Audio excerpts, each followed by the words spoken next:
Assalamu'alaikum. Walaikum salam. I'm at your right side, upper and lower. I'm Sidra Tahir. I'm mother of a toddler, 2-year-old. I wanted to ask you what's Islamic point of view about beating a child while upbringing them, right? I'm often shamed that I don't hit my child quite often. So, I don't hit him. So, I wanted to ask you, Prophet Sallallahu Alaihi Wasallam ki life say, what is the example, at what age they should be hit? And the other question, or should they be hit at all, that is, because Pakistan mein bahut culture hai, if you don't hit your child, aap usko bigaad rahe ho, aap usko sahi se upbringing nahi kar rahe uski. And the other question is that is there like the examples from Prophet's life, like career-oriented mom, like can you be a good mom while you have a good career, or can't you be? Like we have discussed that while upbringing a child, they need your emotional attachment and all. So that's what I wanted to ask. Okay. Thank you for both of those questions. What's your name again? Sidra Tahir. Sidra, what's your child's name? Muhammad Ahmed. Muhammad Ahmed. Okay, so number one, I don't believe in hitting children at all. We shouldn't be hitting children. Children are on the fitrah. They were created for Jannah. They are, if a child dies, they go straight into Jannah. We have creatures that are meant for heaven walking around in our homes. This is a blessing from God, and there's no justifiable reason for you to be hitting a child. I don't know of one, and certainly not Islam. The Rasul of Allah sallallahu alaihi wasallam was even angry when he saw a donkey that had a slap mark on its face. This religion is not about that kind of tarbiyah. So we have created a very unhealthy, आप जब अपने बच्चे को मारते हो ना, you're actually killing something inside them. They come to you for protection, for love, for mercy, and you're instilling fear in them.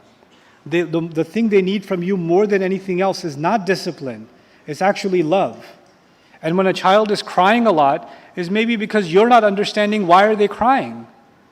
Why are they crying? Why would Rasulullah ﷺ see Hassan or Hussein and they're playing around and they climb on top of him when he's praying?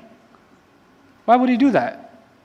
And I was teaching one time, I was teaching an Arabic class, it was 300 students in an auditorium, and I was teaching an intensive, and one of the students brought their baby with them. And the baby crawled away from the dad, and he came to the front and he started crying in front of my lecture. You know what I did? I picked him up, and I gave the rest, and he stared at me the whole time, the baby. He's like, who? You don't look like dad. And he stayed in my arms for a good 20 minutes until his father woke up. Now I know the father was sleeping in class. And he's like,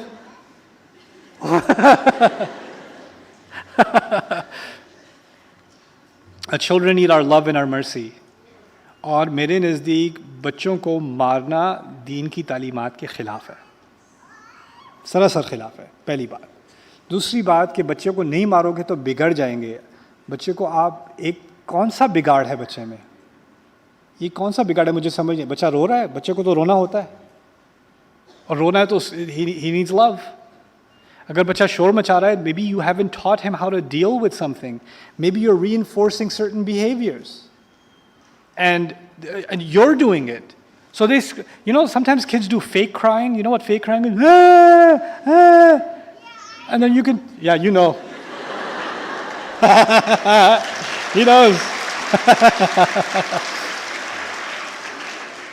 And then you hand them a chocolate or you hand them a lollipop. That was fake. That wasn't real. This is just a cry for attention. It's a cry for, and once you understand that language of a child, then you can deal with that. But the other important question jo aapne pucha na ke can you be a mom and a career woman because children need the emotional support of the mother? Let me just, again, I give politically incorrect answers. Hamari society mein moms are not emotionally supportive to children. They beat children, they yell and scream at children all day, and they are, when they get old enough, then they're making them do chores and tasks, and then they're making them feel like absolute failures when they don't do enough, or they don't do their homework, or they're making too much noise, or this or that, and they instill fear of the father in them. What emotional support are you talking about, first of all?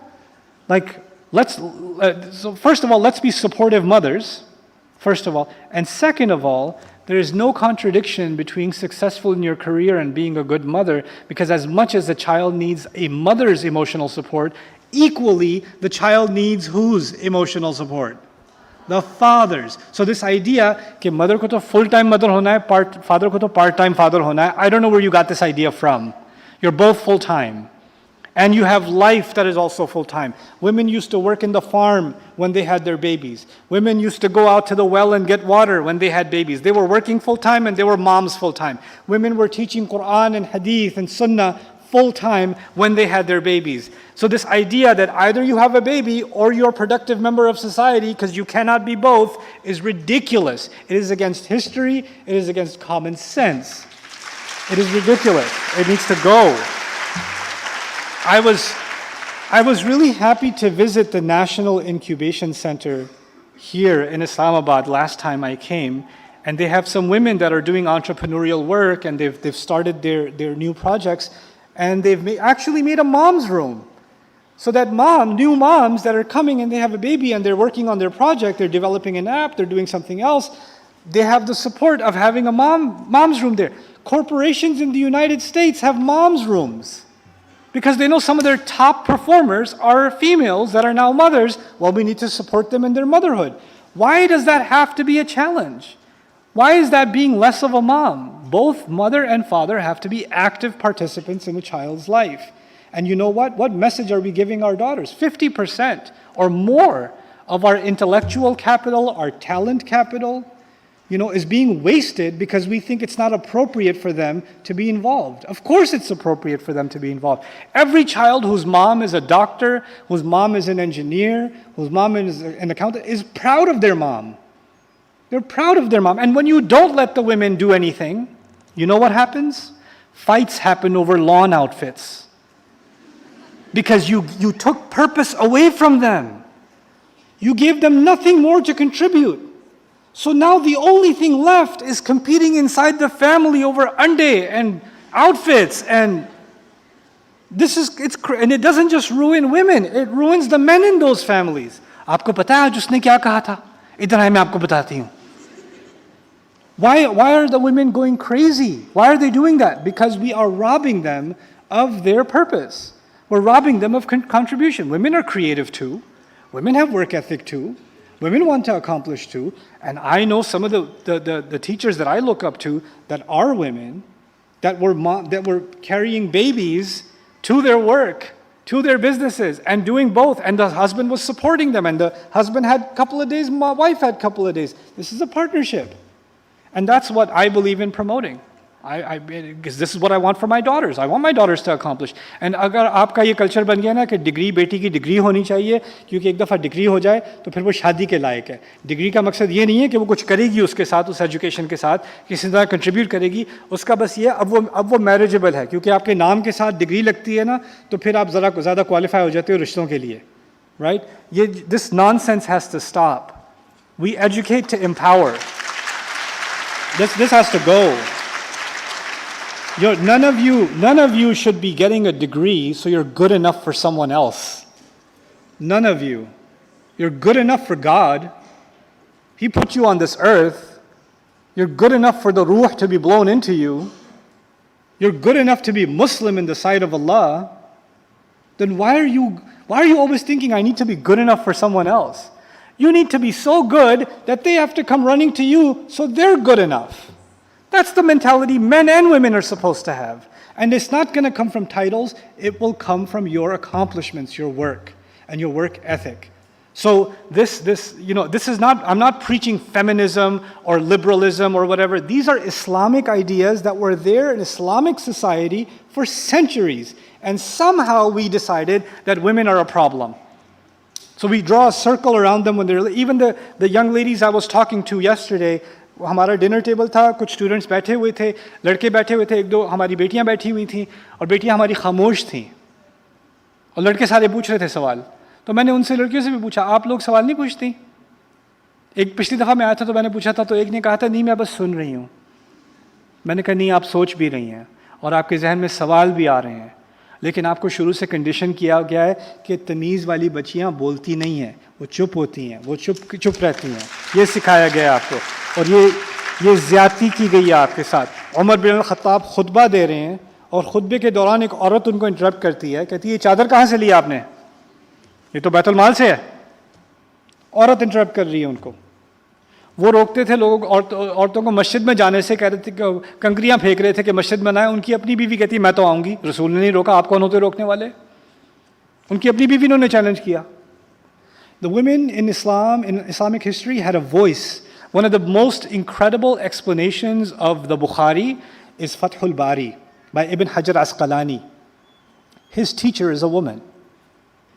His hadith teacher is a woman. This religion that has reached us on the backs of men and women, not just men. And they participated in every walk of life.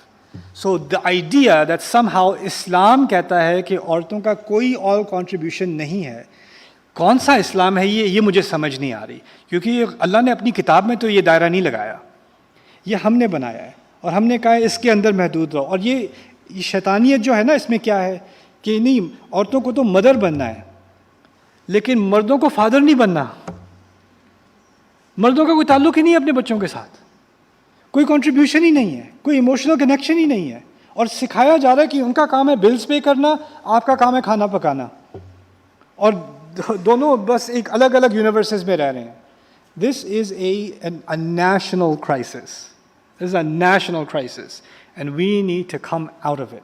And there are, again, मैं theory में बात नहीं कर रहा, आप और मुस्लिम societies में जाओ, पाकिस्तान के बाहर और मुस्लिम कल्चर्स में आप जाओ, आप तुर्की में चले जाओ, आप some of the smartest women you meet are hijabi moms, teachers, professors, researchers in Turkey. They're religious, they're married, they're great parents, and they're highly accomplished. Why is this so impossible for us in Pakistan? Why is this looked down upon in Pakistan? It shouldn't be. We're killing our own potential. So, yeah, you asked a really good question. And I think the answer is we have to challenge this in our own structure. पूरी society के सामने बगावत करने की ज़रूरत नहीं है, अपनी फैमिली में अपने राइट्स के लिए तो आपको खड़ा होना पड़ेगा। और ये द फॉल्स नैरेटिव ऑफ इज़्ज़त और तमीज़ होनी चाहिए, ये होना चाहिए, किसी का करियर हो जाए तो हाँ ये तो आप काम करती हैं, पता है ये काम करती हैं, हाँ तो उसमें कोई शर्म की बात है। कुरान ने तो 2 बेटियां बताई हैं मदियन की, जो जाके कुएं में जाके ख़ुद पानी लाया करती थीं और बाकी सारे गैर मुस्लिम थे, बल्कि वो औरतों की इज़्ज़त भी नहीं करते थे, इसलिए वो इंतज़ार करती थी कि वो सारे पहले ख़त्म कर लें फिर जाके हम पानी लेंगी। उनकी जाके मूसा अलैहिस्सलाम ने मदद की है और फिर उन्होंने बताया वह अबूना शेखुन कबीर, हमारे वालिद बूढ़े हो चुके हैं, तो इन लड़कियों को बाहर जाके काम करना होता। अगर वो पाकिस्तान होता ना, मदियन ना होता, तो कहते हाँ हाँ देखो किसकी बेटियाँ, देखो बाहर पानी लेने आई हुई हैं। वो उनको तो कुरान ने सेलिब्रेट किया है। बेवकूफ़ इंसान, 2 औरतें जो इतनी हॉस्टाइल एनवायरनमेंट में अपनी फैमिली का ख्याल कर रही हैं और कमाई कर रही हैं और घर का ख्याल रख रही हैं, वो कुरान में these 2 women are heroes.